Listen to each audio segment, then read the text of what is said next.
এসব কবিতা আমি যখন লিখেছি বসে নিজ মনে একা, চালতার পাতা থেকে টুপটুপ জ্যোৎস্নায় ঝরছে শিশির।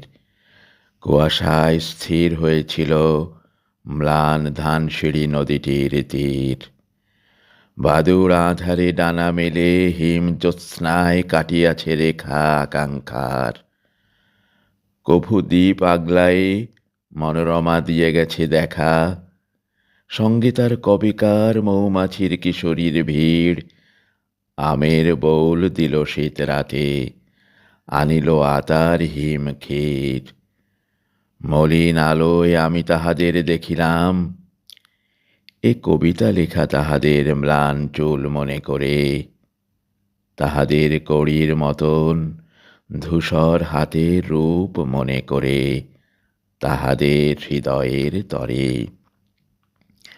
সে কত শতাব্দী আগে তাহাদের করুণ শঙ্খের মতো স্তন, তাহাদের হলুদ শাড়ি, ক্ষীর দেহ, তাহাদের অপরূপ মন চলে গেছে পৃথিবীর সবচেয়ে শান্ত হিম সান্ত্বনার ঘরে। আমাদের বিষণ্ণ স্বপ্নে থেকে থেকে তাহাদের ঘুম ভেঙে পড়ে।